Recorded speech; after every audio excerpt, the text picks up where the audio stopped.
नमस्कार। मैं कपिल एक बार फिर आपके सामने। भाई रेखा जी गुप्ता ने जो दुख दर्शाया है उससे भले किसी को कोई फर्क ना पड़ा हो, सच कहूं मेरे दिल में एक हुक सी उठी और बैठ गई। इन लोगों को 24/7 एक महिला मुख्यमंत्री काम करते हुए अच्छी नहीं लगती। कहेंगे AQI को AIQ बोल दिया, आज भी बोलेंगे कुछ, अभी अभी मेरी पूरी स्पीच देखेंगे उसमें से निकाल के लाएंगे। इनको मेरे भाषण में ब्रिटिश की जगह कांग्रेस निकल गया मेरे मुंह से, उसकी रीलें बनानी शुरू कर दी। गलत बात है भाई, ऐसी साफ सुथरी छवि वाली कर्मठ मुख्यमंत्री अपने मन कर्म वचन से वो महामानव का ही स्त्री अवतार नजर आती। ऐसी एक महान मुख्यमंत्री अगर गलत बयानी करती है तो आप उसका मजाक बनाते हैं। मैं सिर्फ ये पूछना चाहता हूं कि वो खुद यही काम इतनी तत्परता से और इतनी खूबसूरती के साथ करती हैं, तो आपको उनका मजाक बनाने की क्या जरूरत है? दिल्ली ने भगत सिंह, राजगुरु, सुखदेव, जब उन्होंने बहरी कांग्रेस की सरकार के खिलाफ असेंबली में बम फेंका था, उस क्रांति का बिगुल भी सुना है। और AQI एक ऐसा आपका टेम्परेचर है, और AQI एक ऐसा आपका टेम्परेचर है, IQ जो हमारा AIQ है उसको हम AQI। अब हर 15 दिन में हमारा मंत्री जाके कूड़े के पहाड़ पे जाता है और उसको बोलता है खड़ा होके, तेरे को जाना पड़ेगा भाई। हर 15 दिन में जाके करे जाना पड़ेगा भाई। एक महान स्वतंत्रता सेनानी, देश के योद्धा नेताजी सुभाष पैलेस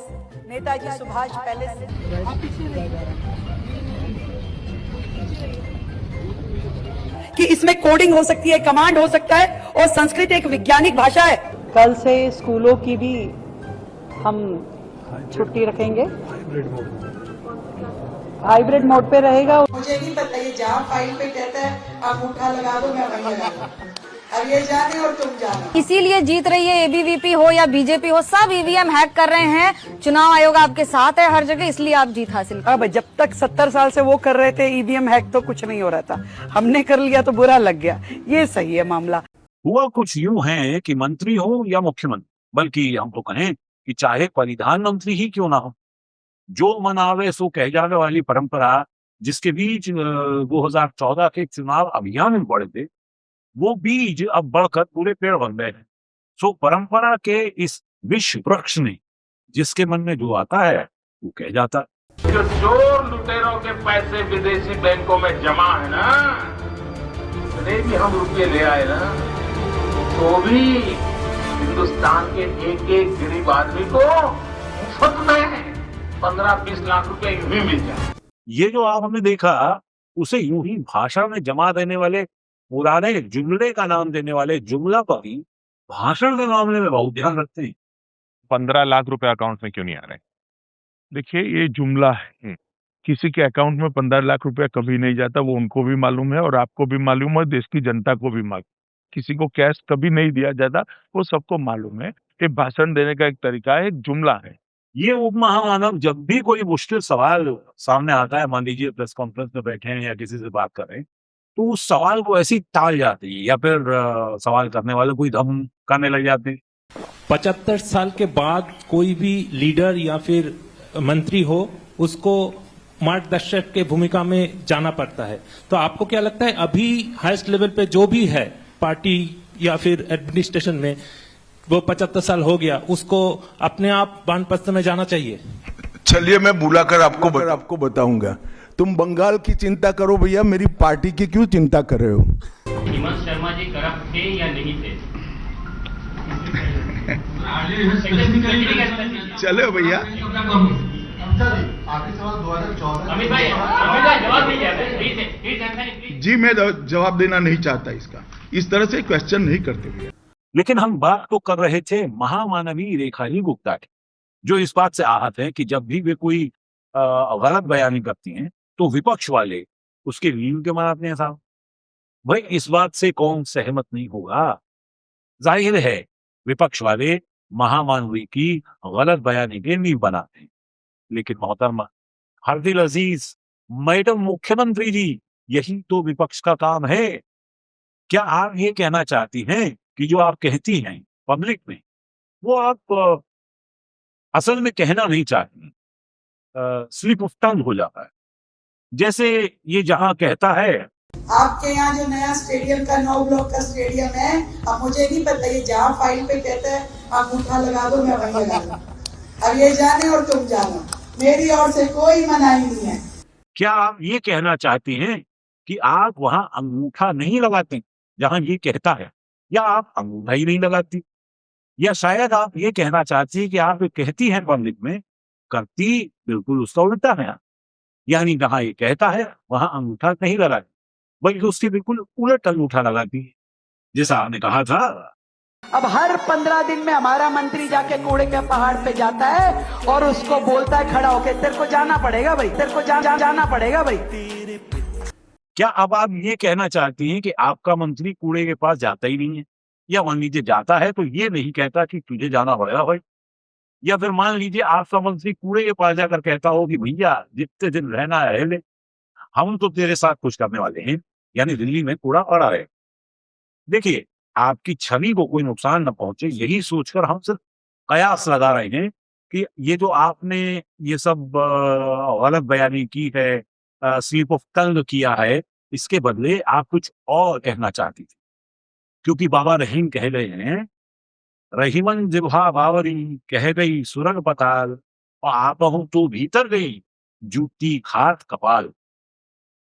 इस पूरे प्रकरण में दिल्ली की अब तक की सबसे महामानवी रेखा जी गुप्ता जी इतने तमाशे के बाद भी शिकायत कर रही हैं कि उनकी गलत बयानी का प्रचार कर दिया गया। और मैं हैरान हूं ये सोचे कि मैडम अब भी ये नहीं कह रही है कि भाई अब तक जो हुआ सो हुआ, अब से मैं थोड़ा समझ कर बोलूंगी, थोड़ा ध्यान रखूंगी, थोड़ा पढ़ लिख लूं। मेरे भाषण में ब्रिटिश की जगह कांग्रेस निकल गया मेरे मुंह से, उसकी रीलें बनानी शुरू कर दी। अब भी उनका दावा यही है कि वो तो जो चाहे वो कहें, उनको कहने दिया जाए, लेकिन जो वो गलत बयानियां करती हैं उसका प्रचार ना किया जाए। यानी चित भी मेरी, पट भी मेरी, और अगर सिक्का खड़ा हुआ आया तो महामानव पहले ही उसका दावा कर चुके। अच्छा, ये बेशर्मी, ये हठधर्मिता मैडम ने महामानव से ही सीखी है। सीधे पूरे इतिहास में, यानी देश के इतिहास में महामानव अकेले ऐसे नेता हैं जो आए बाएं शायद तो करते हैं, पर उसका कोई एक्सप्लेनेशन तक बाद में नहीं देते। सफाई देना तो दूर की बात है, मान लीजिए, और ये सब कहने के बाद शर्मिंदा तक नहीं होती। ऐसी निर्लज्जता न आज से पहले हुई, और मुझे यकीन है कि आइंदा भी इसका मुकाबला करने वाला कोई पैदा नहीं होगा। मैं देश का पहला प्रधानमंत्री हूं जिसने महिलाओं के खिलाफ अपशब्दों पर लाल किले से नाराजगी व्यक्त की थी। लेकिन रेखा जी गुप्ता उस दिल्ली की महामानवी को मैं एक बात स्पष्ट कर देना चाहता हूं कि समस्या ये नहीं है कि कोई महिला दिल्ली की मुख्यमंत्री कैसे बन गई, क्योंकि आप दिल्ली की पहली मुख्यमंत्री तो है नहीं, बल्कि यहां तो जेंडर वाला कोई मामला ही नहीं है। यहां मामला है आपके बड़बोलेपन का और गलत बयानी का। लेकिन मैं जनता को यह समझाना चाहता हूं कि भाजपा में मेरे भाई मूर्खता की बहुत कदर होती है। जो जितना बड़ा मूर्ख होता है ना, उसे उतना ही बड़ा पद दिया जाता है, और फिर वो उस पद पर बैठे हुए टुकुर टुकुर देखा करता है। अच्छा, यहां एक बात और होती है कि भाजपा में जब किसी को बड़े पद पे बैठा दिया जाता है तो पता नहीं क्यों वो खुद को ना बहुत बड़ा बुद्धिमान समझने लगता है, और मामला यही गड़बड़ हो जाता है, क्योंकि मूर्खता के वस्त्र धारण करके बुद्धिमान नहीं हुआ जाता। कि अब आपके पास कोई बहाना भी नहीं है। क्या है कि हरियाणा में सरकार आपकी है, यूपी में सरकार आपकी है, राजस्थान में सरकार आपकी, तो तीनों तरफ से दिल्ली के इर्द गिर्द जो राज्य है उनमें सरकारें आपकी हैं। पोल्यूशन कब कम होगा? आपकी नहीं है, वे बीजेपी की है। ये ऐसा ही है मेरे यारों, जैसे बहुत पैसा हो जाने पर व्यक्ति जो है अपनी धन संपदा का शादी ब्याह में या अन्य जगहों पर कुहड़ प्रदर्शन कर ले, वैसे ही मूर्खता को धन समझने वाले अपनी मूर्खता का ऐसे ही प्रदर्शन कर रहे हैं। जैसे कोई पद मिला, मान लीजिए कोई बड़ा पद मिल गया, मूर्खता का कड़ा, मूर्खता के कर्णफूल, मूर्खता की नथनी और मूर्खता की कंठमाला का प्रदर्शन करने लगे। AQI एक ऐसा आपका टेम्परेचर है, आपको जो किसी भी इंस्ट्रूमेंट से पता चलता है। और सच कहूं तो ऐसा भी नहीं है कि महामानवी रेखा जी गुप्ता जी ये जो असाध्य बुद्धिमत्ता है ये मुख्यमंत्री बनने के बाद ही दिखाएगी। असल में वो मुख्यमंत्री बनने से पहले ही हमें अपनी असाधारण वक्तृता के कई नमूने दे चुकी थी, लेकिन क्योंकि तब हम उन्हें महामानवी नहीं मानते थे, घोषित ही नहीं किया गया था, इसलिए हमने इसे भाजपा का सामान्य ज्ञान समझा। भाजपा में जो सामान्य सदस्य है उनका सामान्य ज्ञान ऐसा ही, तो हमने सोचा ये भी सामान्य ज्ञान है, हमने अनदेखा कर दिया। लेकिन अब जबकि वो दिल्ली के सिंहासन पर बैठ गई तो उनकी इस असाधारण मेधा को अनदेखा तो नहीं किया जा सकता, इसलिए उनके कहे गए हर वाक्य को सिद्ध माना जाता है, उसका विश्लेषण किया जाता है। पर ध्यान से देखा जाए तो सीएम बनने से पहले भी उन्होंने अपने मुखारविंद से ऐसे ही विचार प्रकट किए जिनसे उनके महामानवी होने का पता चलता है। तो कुल मिलाकर मामला यह है भक्तों कि रेखा जी गुप्ता जी महामानवी के विधानसभा में दिए गए भावनात्मक भाषण से पूरी हमदर्दी रखते हुए हमारा तो यही कहना है कि आइंदा दिनों में वे रचना पर भरोसा न करें। पर अब हमारा अनुभव आज तक का जो है भाजपा को लेके वो यही कहता है कि महामानव की भांति वे भी इसी तरह आगे भी अपनी रचना के रस की फुहारें छोड़ती रहेंगी और फिर भावनात्मक अपील करती रहेंगी।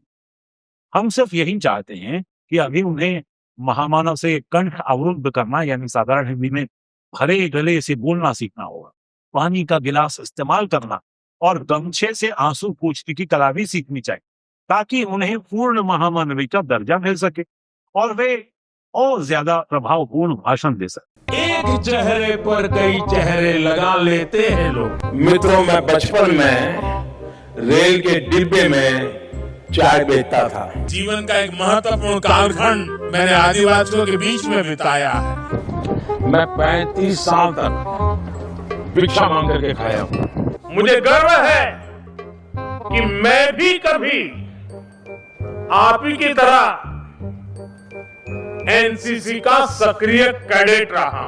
मुझे पूरा यकीन है मित्रों कि जब महामानवी महारथी रेखा जी गुप्ता को ये कौशल भी मिल जाएगा तो वे और अधिक प्रभावी ढंग से और अधिक आत्मविश्वास के साथ गलत बयानी कर सकेंगी और ये परवाह नहीं करेंगी कि उन्होंने कुछ गलत बोला है, किसी को गाली दी है, किसी के लिए खराब बोला है, बल्कि और प्रभावी तरीके से विक्टिम कार्ड खेल पाएंगे। वो भविष्य में ऐसा कर सके ऐसी हमारी कामना है। बाकी तो हमारे हाथ में कुछ है नहीं और ऐसा है भी ऐसी कामना करें या न करें वो आगे भी ऐसा ही करती रहेंगी, ऐसा हमें पक्का विश्वास है।